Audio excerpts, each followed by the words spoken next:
잘못은 되돌릴 수 없지만 다시 반복하지 않을 수 있습니다.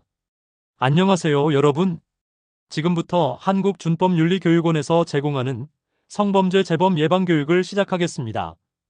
이 교육은 여러분을 비난하거나 정죄하려는 목적이 아닙니다. 오히려 지금 이 시간을 통해 여러분들이 과거의 행동을 성찰하고 앞으로 어떻게 달라질 수 있을지를 진지하게 고민하는 가치 있는 순간이길 기원합니다. 그럼 지금부터 첫 번째 강의, 성범죄란 무엇인가? 시작하겠습니다. 우선 성범죄의 법적 정의에 대해 살펴보도록 하겠습니다. 우리나라 형법과 성폭력 범죄의 처벌 등에 관한 특례법, 이 두 가지 법령은 성범죄를 규정하고 있습니다. 먼저 형법 제297조부터 306조까지는 강간과 강제추행을 중심으로 성범죄를 정의하고 있습니다.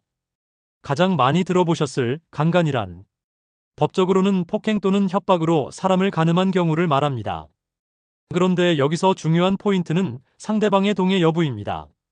합의하에 있었던 관계였다라고 주장하시는 분들도 많습니다.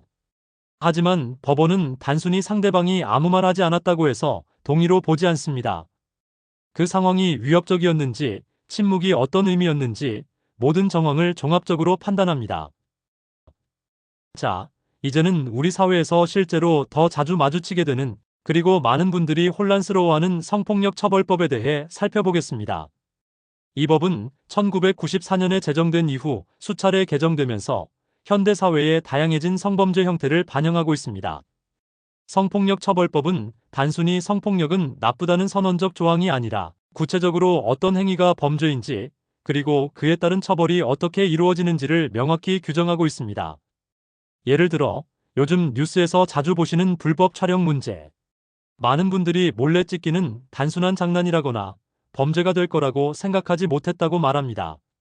하지만 법적으로 상대방의 의사에 반하여 신체를 촬영하거나 이미 촬영된 영상을 유포하는 행위는 형사처벌 대상이 되는 명백한 범죄입니다.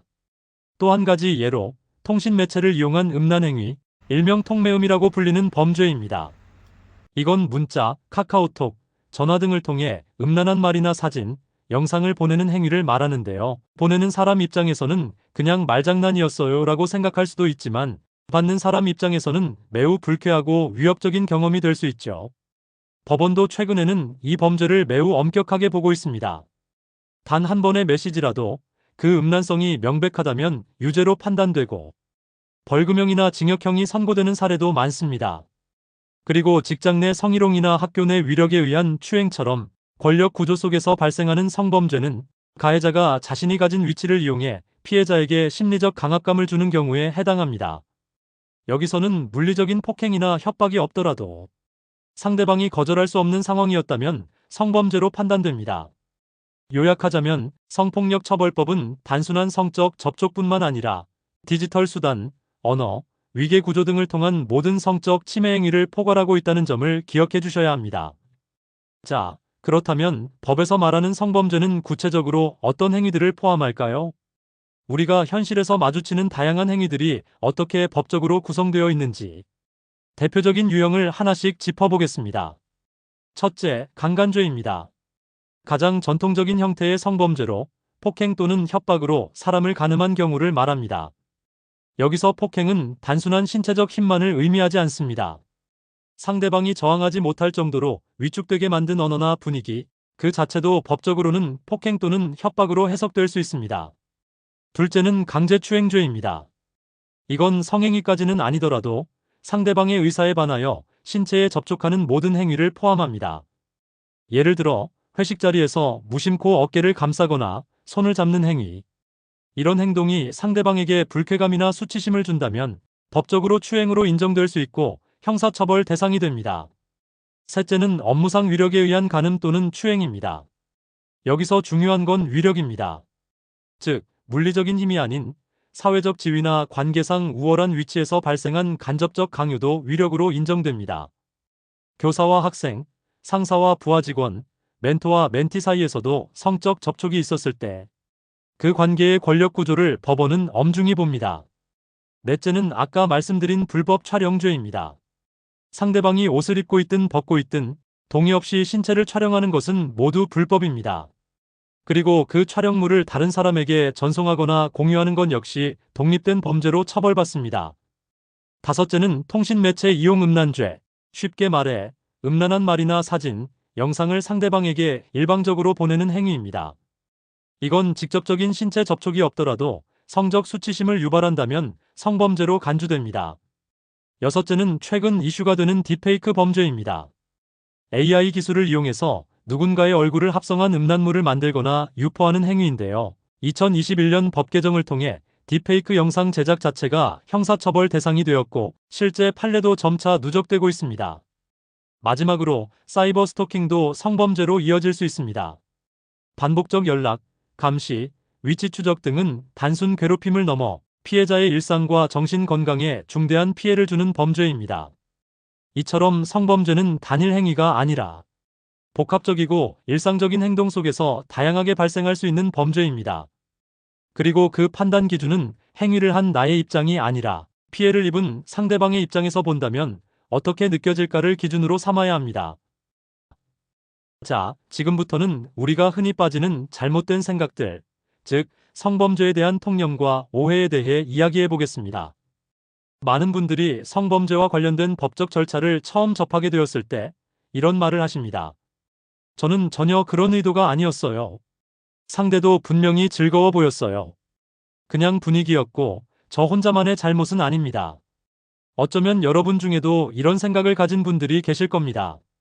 하지만 법은 그런 주관적인 느낌이나 나름의 해석이 아닌 객관적인 결과와 피해자의 관점을 기준으로 판단합니다. 예를 들어 볼게요. 술자리에서 누군가에게 손을 올렸다고 해보죠. 내가 보기엔 가볍고 친근한 제스처였다고 생각했을 수 있습니다. 하지만 상대방이 불쾌감을 느꼈고 그 순간을 원치 않는 신체 접촉으로 받아들였다면 그것은 강제추행이 될 수 있습니다. 또 이런 이야기를 자주 듣습니다. 상대방이 거부하지 않았어요. 아무 말도 하지 않았습니다. 그런데 침묵은 결코 동의를 의미하지 않습니다. 법원은 반복적으로 강조하고 있습니다. 상대방이 말로 싫다고 하지 않았더라도 위축된 상황, 당황한 표정, 몸을 피하는 반응 등이 있었다면 그건 명백한 비동의의 신호로 해석해야 한다는 것입니다. 실제로 한 판례에서는 피해자가 아무런 저항도 하지 않았고 말도 하지 않았지만 가해자가 더 나이가 많고 직장 내 상급자였으며 폐쇄적인 공간에서 사건이 발생했다는 점 등을 종합해 거절할 수 없는 위계 구조로 판단하여 유죄가 선고됐습니다.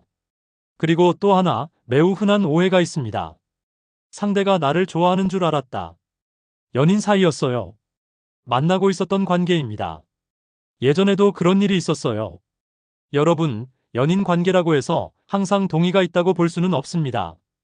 어떤 관계 안에서도 그때그때마다 동의가 있어야 합니다. 과거에 있었던 동의는 현재의 동의를 보장하지 않습니다. 예컨대 연인 관계였던 A씨와 B씨. 이들이 싸운 후 연락이 끊긴 상태에서 A씨가 B씨를 찾아가 신체 접촉을 시도했다면 그것은 더 이상 연인의 애정 표현이 아닌 비동의에 의한 추행 또는 강간 시도로 판단될 수 있습니다. 또 이런 경우도 있습니다. 장난이었어요. 분위기를 풀려고 한 말이었어요. 다들 웃고 있었잖아요. 그 장난이 누군가에게는 상처가 될 수 있습니다. 법은 그 장난을 들은 사람이 느낀 수치심과 공포감, 그 결과에 주목합니다.